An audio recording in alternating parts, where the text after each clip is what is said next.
Hello, how are you?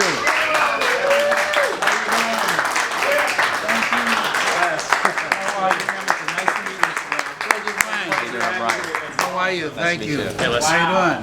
Hi, Les. Hey, how are you? Robert, nice to meet you. Hi, Betty Gomez. How's it going? Nice to meet you. Nice to meet you.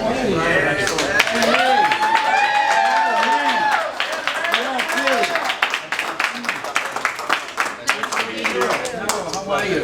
How's it going, Les? Cord. Nice to meet you. Todd, nice to meet you. Pleased to meet you. Can I get a photo?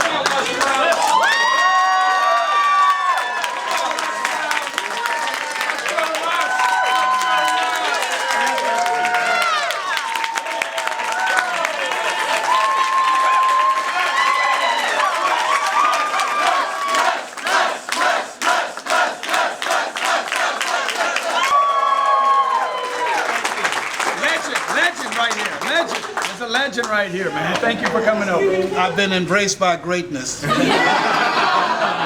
not worthy, great one. I'm so glad. I tell you, I've been in the industry for a long time. Best reception I've ever had.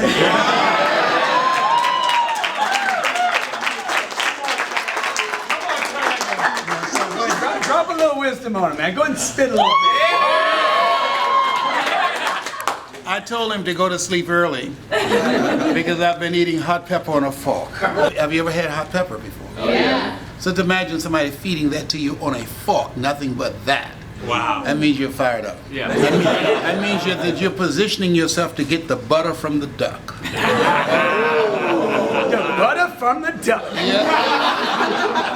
I saw him on YouTube. I said, "This is a setup." I said, "No, I said, this ain't going down like this, Don't let this 72 fool you. I got something for him up in here." 72 years old.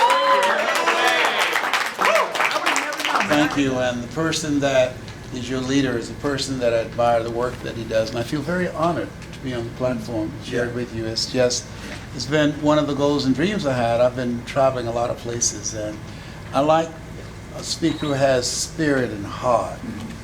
But most importantly, that makes you unique to me, is that you are the message that you bring.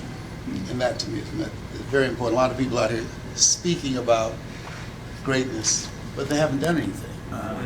So you're still involved in raising the bar yourself.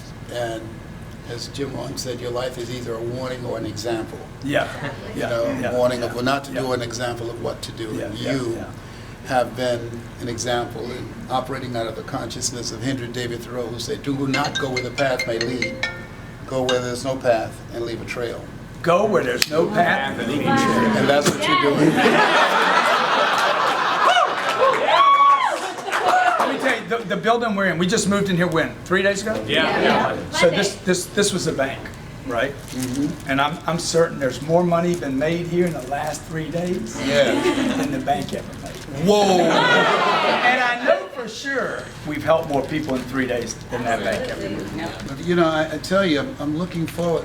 I've never ever thought about coming back home. In the 42 years, I probably have spoken down here maybe 4 times in Miami.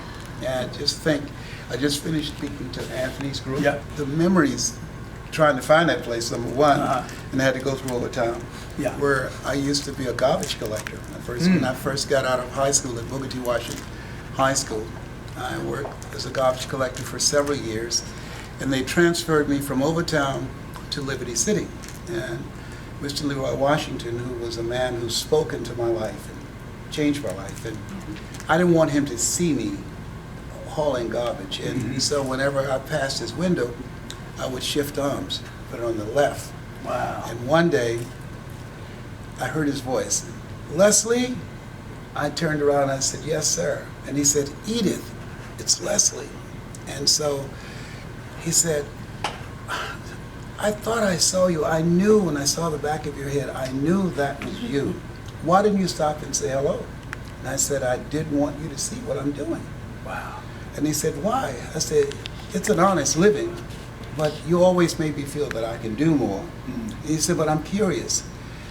I made it possible for you to go to Florida A&M University, first student in special education, to get a scholarship. Why didn't you take advantage of it?" I saw the papers where you signed it to someone else. I said, several teachers met with me and said that I was not college material. And he said, did you believe them? And I said, I never wanted to embarrass your name. They said, all the students that you supported, they graduated with honors. And without your presence there, I didn't think I could do it. And he said, I knew it would be hard for you, but I believe that you have the ability, that you were hungry. And he said, here's something I want you to keep in mind. And I never forgot it. He said, sometimes you have to believe in somebody's belief in you until your belief kicks in. Yeah, totally agree with that.